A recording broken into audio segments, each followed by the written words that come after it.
Salmo Kapitulo 115. Ang bugtong matuod nga Dios. Ikaw lamang o Ginoo, ikaw lamang o dili kami ang angay pasidunggan, tungod sa imong gugma nga walay paglubad o sa imong pagkamatinud-anon, nganong mangutana man kanamo ang kanasuran, hain ang inyong Dios. Ang among Dios atuwa sa langit, og iyang buhaton ang gusto niya. Ang ilang mga Dios hinimo sa plata o bulawan, nga binuhat lamang sa tawo. May mga baba sila apan dili makasulti, may mga mata apan dili makakita, may mga dalunggan sila apan dili makadungog, may mga ilong apan dili makasimhot, may mga kamot sila apan dili makahikap, may mga tihil apan dili makalakaw, ug dili gani sila makatingog.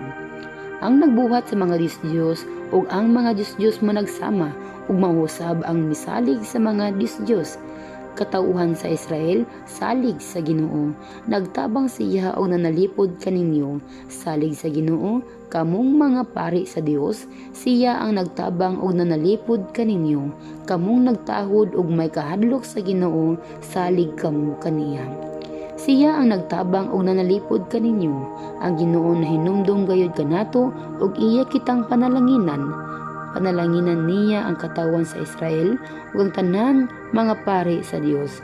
Panalanginan sa Ginoo ang tanang nagpasidungog kaniya, ang mga inila ug dili inila.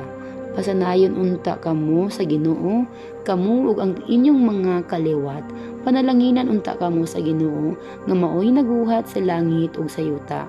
Ang langit iya lamang sa Ginoo, apan gihatag niya sa mga tao ang yuta. Dili na makadaig sa Ginoo ang mga patay o ang mga nanaog ngadto sa yuta sa kahilom. Apan kitang mga buhi, pasalamatan ta siya karon ug hangtod sa kahangtaron. Dayga ang Ginoo.